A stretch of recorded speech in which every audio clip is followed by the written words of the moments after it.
Atlanta's #1 radio stations, Swanky 93.3 and The Heat 94.6 radio stations, has you covered. From our studios to our newsroom at K.L.P. Entertainment. Listen on all major audio platforms like Spotify, iHeartRadio, Audacity, Apple Podcast, Stitcher Podcast, Google Podcast, YouTube, and more. Live from our newsrooms brings back our hit news network, SNN, with many news anchors like Arthur Brooks, Addison Hayden, and Beatrix Gemma. Brings you stories about the news worldwide. Tune in on Atlanta's #1 stations, Swanky 93.3 and The Heat 94.6 radio stations. To get the latest news today, listen on all major audio platforms like Spotify, iHeartRadio, Audacity, Apple Podcast, Stitcher Podcast, Google Podcast, YouTube, and more. Linda Fondren wanted Vicksburg to be the most fit city in Mississippi. Walking is cheap, life is priceless. She got 2,500 neighbors to start walking with her. Let's come together to help each other. She wouldn't let them give up. And we end up losing 15,000 pounds. Linda helped reshape the community she loved, literally. If you want to be happy, you gotta be healthy. Fitness. Pass it on. From the Foundation for a Better Life at values.com.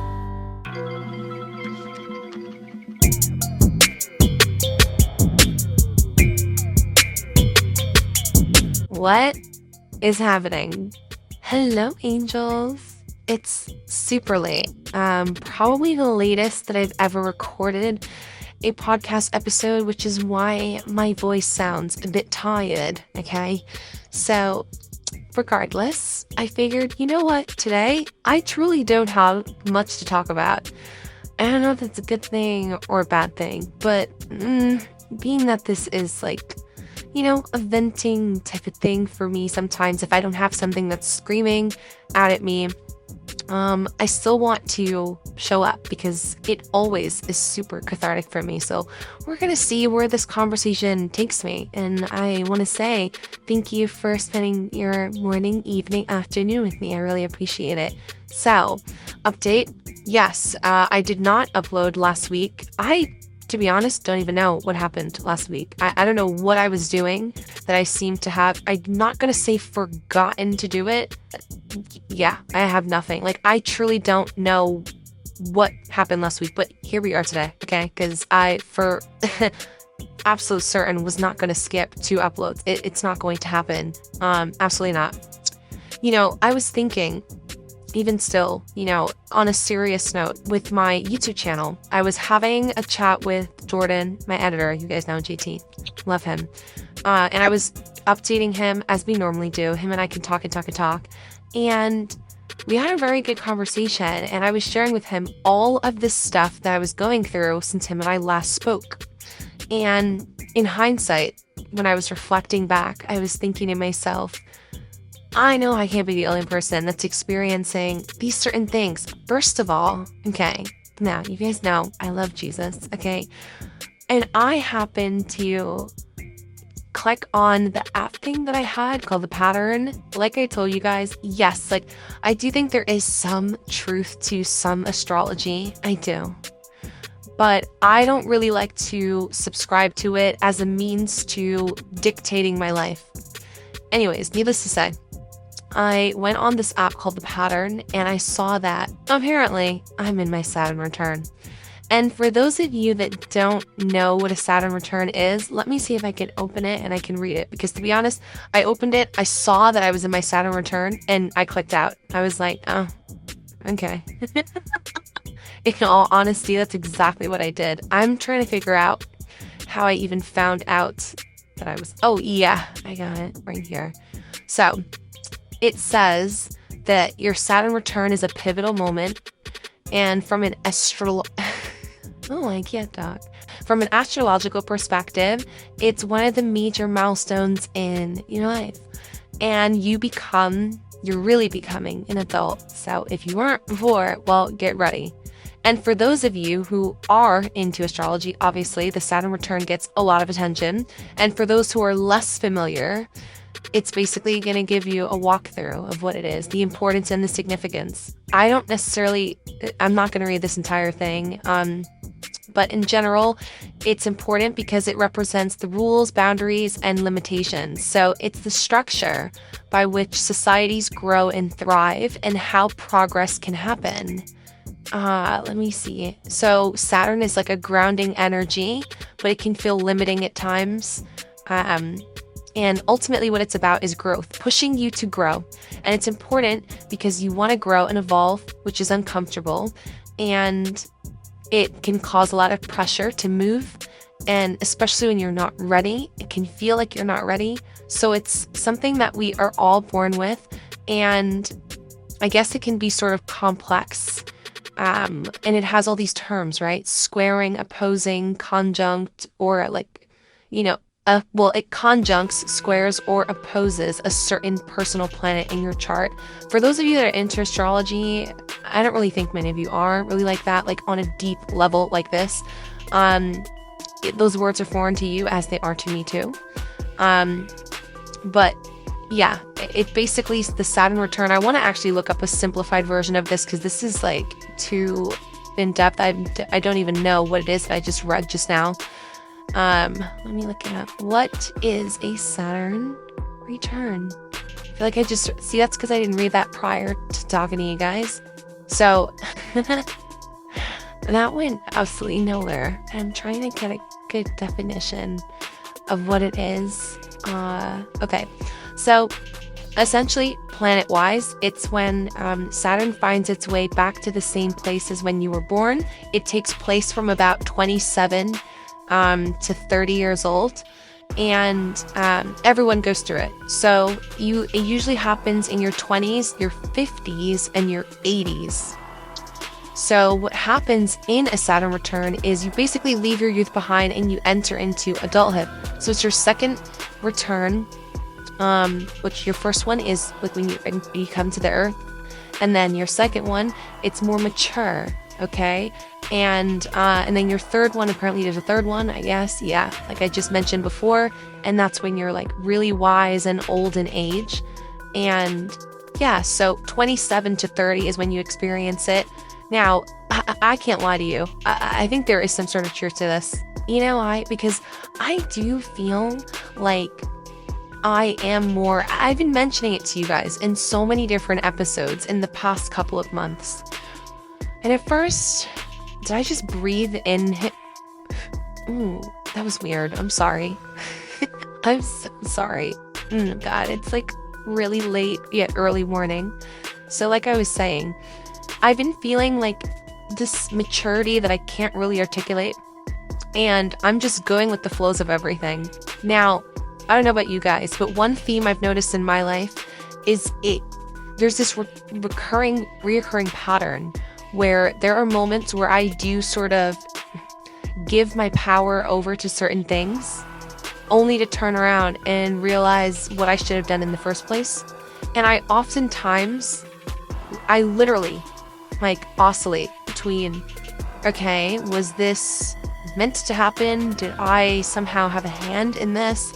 Because as much as I do believe everything happens for a reason, I also kind of feel like we can make things happen and like kind of intercept destiny. Okay, like I'm not trying to be insensitive when I say this, and I'm not even kidding you. I'm not trying to be insensitive, but like, did you hear about the whole submersible thing, the whole submarine thing? Okay, now at first glance, hearing this, I'm like, okay, like did they pass away because they were trying to do something great in terms of research? No, it kind of seems like I guess they just wanted to check out the Titanic, which is, and please, no one quote me on any of this. It's 13,000 feet down into the ocean, into the abyss. Yeah, okay. And, it's coming across as insensitive, and I really am sorry, but don't you notice that not many people have, like, sympathy for these people? Like, come on, like, I know you heard it, and like, no one's feeling bad, because it's kind of like, did you just spend $250,000 per person to like pass away? And we all were thinking that they were missing, but it imploded before they even got like close down there. I'm not even kidding. Like, you can look up the research. I don't even know what the point was of me bringing that up initially. Maybe it'll come back to me, but I just thought that was really interesting. I almost on autopilot said funny, but that would have been really incorrect. It's really interesting to me how.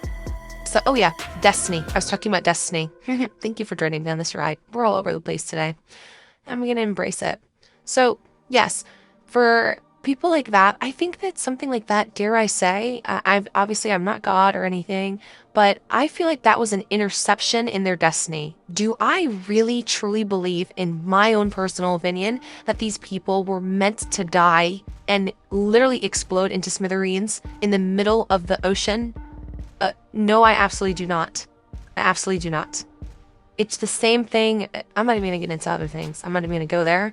But now, I believe that it is absolutely possible that you can intercept your destiny by making sudden and swift decisions against your better judgment.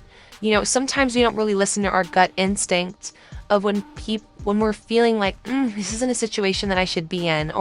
And I think it's important for us to tap into that. I mean, when has it ever truly been wrong? When has your gut truly been wrong about something?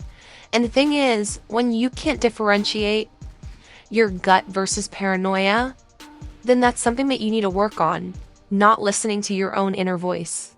That is something that needs to be worked on, because I often find that people that encounter that sort of issue where they just write everything that they feel off. I think I'm just overthinking. Whatever. They just don't know how to listen to that inner voice. And I have mentioned this a million times, that it is so important to learn how to exercise that muscle of understanding the difference between your intuition and paranoia. Okay? Now, in regards to the dating world, right? Because, I mean, what actually is going on in the dating world? You know, my friend Divine, she's fabulous. She has her own podcast called POV, You're My Therapist. And she was actually a guest on my podcast as well. We had a very amazing episode. You guys should check it out. She said something on her TikTok that really, really resonated with me. Hey there, it's your friend Stormy Warren here, and I want to invite you to my new home, the Big 615, exclusively on TuneIn. So what is the Big 615? Well, simply put, it's the official home of country music broadcasting live from Nashville to the world. Download the TuneIn app from the App Store. That's TuneIn. And by the way, yes, it's free. You can also ask your device to play the Big 615 on TuneIn. Get the latest on country music, from your favorite artists to the hottest songs climbing up the charts. Oh, and it's commercial free. That means a whole lot more music and a whole lot more country. Hear it all on the Stormy Warren Show, weekdays from 7 a.m. to 1 p.m. Central. Download the TuneIn app from the App Store. That's TuneIn. And by the way, yes, it's free. You can also ask your device to play the Big 615 on TuneIn. And I look forward to having you join me on the Big 615. This is your country station, the Big 615. Hey y'all, it's Garth. I love the country music family. I love the country music family of artists and the country music family of songs. Some of the greatest artists to ever grace music are under the flag of country music. And some of the greatest songs in music history are under the flag of country music.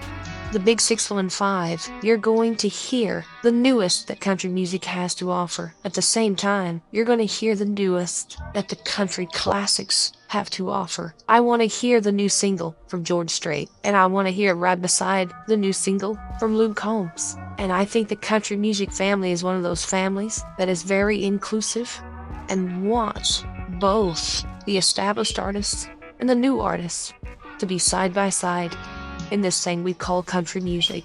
Download the TuneIn app from the App Store. That's TuneIn. And by the way, yes, it's free. You can also ask your device to play the Big 615 on TuneIn.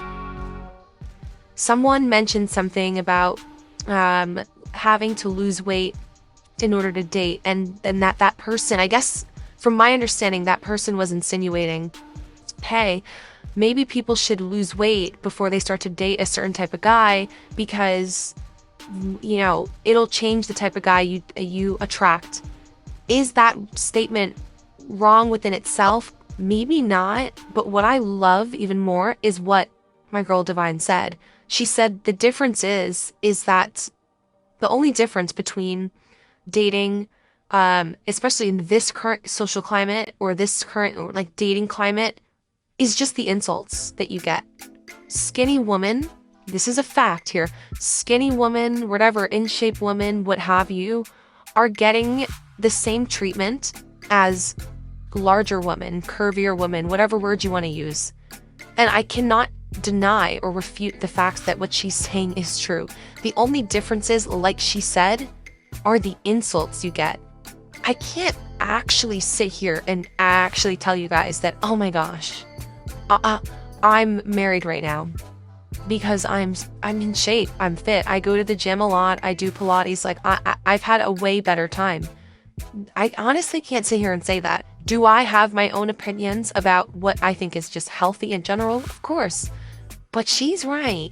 That's just the truth of the matter. She actually is right. I mean, you may attract a different type of guy, but you're not having like an easier time. You mean to tell me that, oh, because you're thin, you're not getting ghosted? Yeah, okay. You know what I mean? Like, how is it that all of us, no matter what shape and size we are, how are we all able to relate on the exact same issues?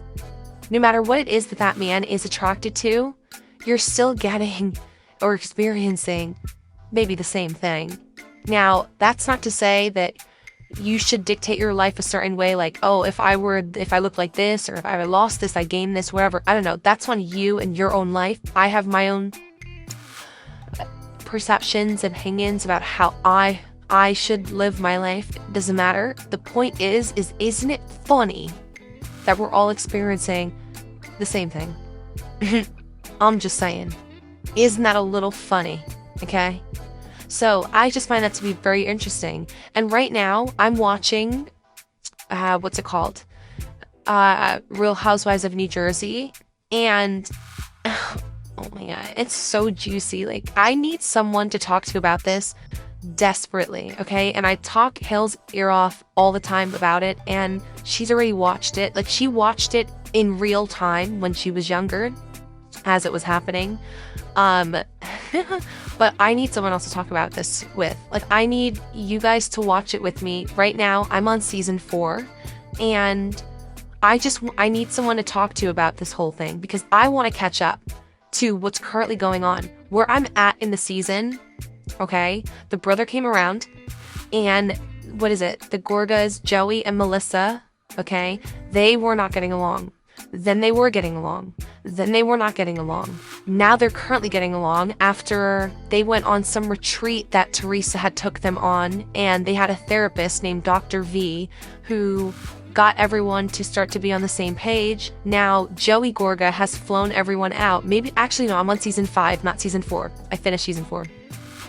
So now Joey Gorga has everyone out on this retreat in Arizona, I believe. And there's like some sort of thing they were doing with the horse. Very fascinating stuff, right?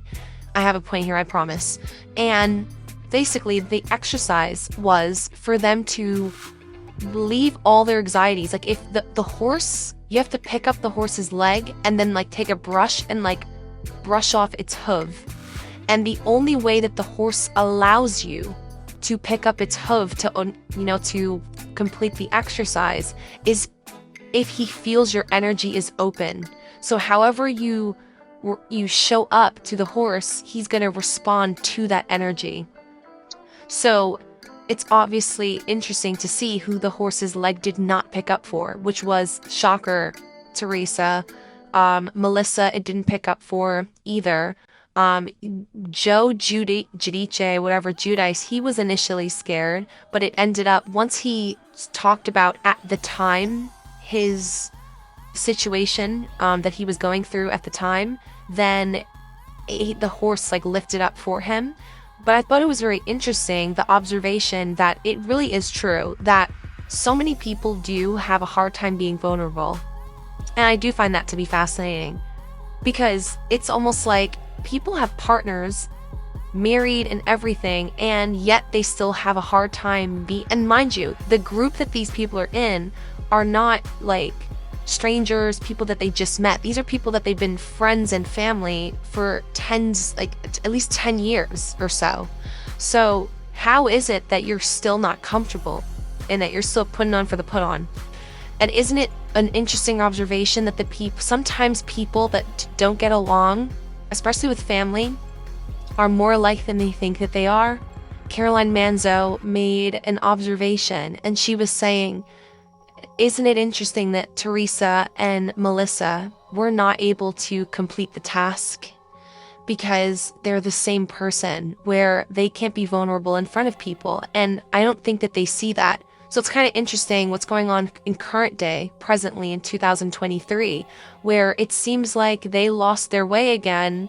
The Gorgas against like Teresa, because now her and Joe are no longer together and she's married to another man, and there's a whole set of issues that are going on with that, which I don't know much about, but I'm always trying to extract things. Yes, even in Rant TV, honey, I'm trying to extract the message in certain things. I picked up a couple of new books. Whenever I go out with my dad or something, I have to get like books. You guys know I love reading, and I picked up a book about communication. I picked up a book about, it's like a bunch of prompts for questions, because I feel like being that I'm, I guess in my Saturn return, I have this, insatiable need to always search for about myself. And so this journal type of prompt thing, it asks you a bunch of questions so that you can, learn about yourself and create your own story, essentially. So I said, this would be very interesting for me to write some sort of autobiography one day where I have answers to these questions. It's really fascinating to me how people don't sit with themselves. Like even right now, in this moment, right? I said to you guys candidly, I have no idea what it is I'm going to talk about. This is, to me, like the first episode where I feel like I don't have something solid to talk about. And I thought to myself, so what? This is all like contexts for me to look back at one day. Maybe even yourself, but no matter how many different things I may discuss today, there's something that you can relate to. And I realize, when I really take the focus off myself and I'm thinking, people need to hear what it is that I have to say, no matter how all over the place it may be. That is just it's just so interesting how the enemy works, where he just wants to take things away from me. And I found myself, true transparent moment, slipping back into a little bit older habits of sitting on things that I've already produced. I had content that I already filmed for Instagram videos. I have content that I already filmed for YouTube, the storytime video that I told you guys I was going to post. I actually did post it. Now, addressing everything.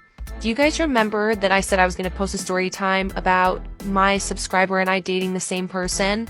I ended up not posting it just because, well, one, her and I are actually still friends. I don't know if you guys knew that, but her and I are actually friends, and I really like her a lot. And I kind of just felt this was a pretty traumatizing experience for the both of us, even though by the time I found out I was well over the situation. But it's I don't even know if I wanted to go and make a YouTube video about it. I could have swore I did address it in a podcast episode, but then again, I don't really remember what I did. I don't remember if I did address it in a podcast episode because I knew I didn't want to make it a YouTube video, or if I don't remember what I did at all, to be genuinely honest with you. But what I do know is that I kind of just, so much time has elapsed now where I'm whatever. What I have learned is that in recording that video that I did with the last storytime video that I'm going to have up on Sunday for you guys, I promise you I'm going to have it up from Sunday. You know why? Because Jordan's editing it. That's how we know it's going to get done. Jordan and I had a very productive call today in regards to our plan of action for the channel, okay? So, yeah, me working with him, things will actually get done. Just know that. So, you guys can look out for that on Sunday. I promise you. I don't know what time it's going to come out. I have to look at my analytics to see what the best time is. But now we're getting the ball rolling. Do you guys remember when I was like super, super consistent? And I was posting every single week and everything like that? Yeah, we're getting back to those because I know what I did to make that system work. And again, this brings me back full circle to in the beginning of my conversation where I was kind of talking about what I've reflected on, and as I was talking to JT, what we were talking about, and I realized like me giving away my power to certain things. I was sitting in the car earlier and I was thinking, like, was this meant to happen for me to realize like, oh, look, I want to focus on having my own thing. You guys know I also am very invested in, doing things off of YouTube. And I don't like to announce things before it's done because I do believe that psychologically it's known that if you announce things before they happen, you get the praise and gratification of it already being completed. So it gives you less motivation to do it. Right now, after that disgusting retrograde that I was in and I experienced, this is the first time I can honestly say this week where I feel like, okay, full self returning back to like my hyper productivity that I was in before. I am waking up later still, to be very honest with you.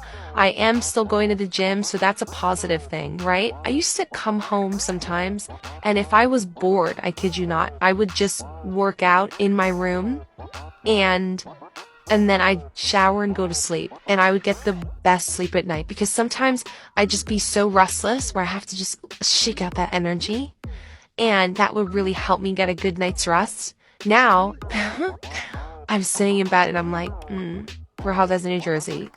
It's like to the point where I use it to reward myself, and that's like the delayed gratification thing that I was talking about, and I made sure that again, like I said to you guys, I mentioned this to you guys in a couple of episodes ago. I'm sorry, my words are so jumbled. And I was saying it is so important to not stop your routine when you're doing certain things. And what I mean by that is to not stop the simple things that you were doing before. Because, for instance, I have a whole routine, right? When I come home, I don't care what it is, how tired I am, I'm always usually going to shower. I put hot water, like scalding hot water, under my wig because I always rinse the lace out so that I'm not getting like hairspray like stuck into it. Like I would never, and I have never truly, like taken an old wig and just like glued it down on my head with the hairspray, because how are you going to get it to lay down properly? Yeah, okay. I wash my makeup brushes every single time I use them. Every single time. And I have that Cinema Secrets that I told you guys about, where you just you swirl your brush in, you dip, doop, and then you brush the product out on a paper towel, and it literally cleans and dries the brushes. So you can literally use the brush as soon as you're done cleaning it, immediately after. And for me, I taught myself how to use like 2 brushes and a beauty blender. That's really all I need, because I no longer use angled brushes to even do my brows. I'll just take a concealer, underline my eyebrow, and then, you know what? Wait a second. I should do a alone makeup type of talk through video on TikTok, or maybe tell me this right now. I want you to DM me right now. Yes. DM me right now and tell me that you want me, whether or not, tell me that you want me. Okay, I gotta go. Good night. Good night.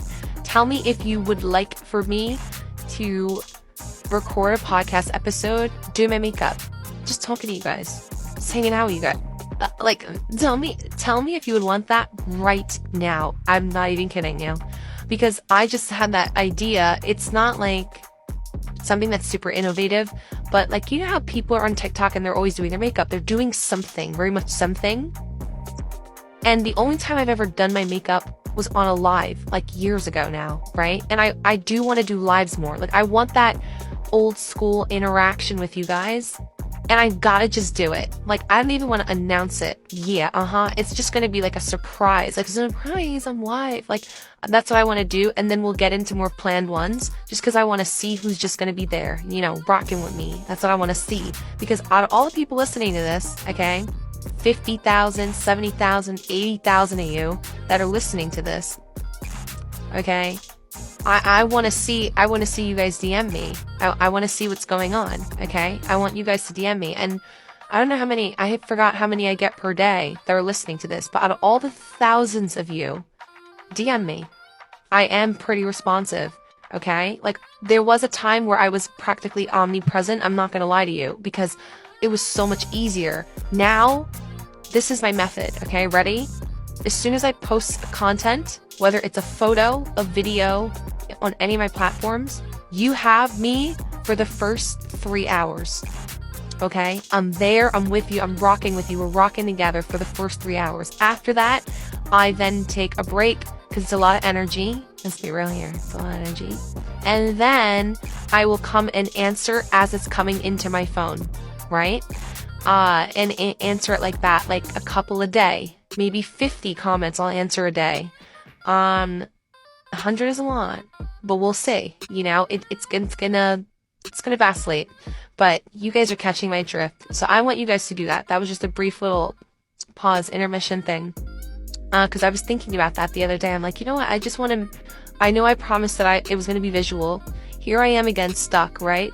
Oh, but it has to look like this, and yeah, I want it to look like that, and enough. Like, I need to just get it done, because I want to see you guys I want you guys to see me as I'm talking. And not for nothing. Okay, like, podcasting itself is so informal.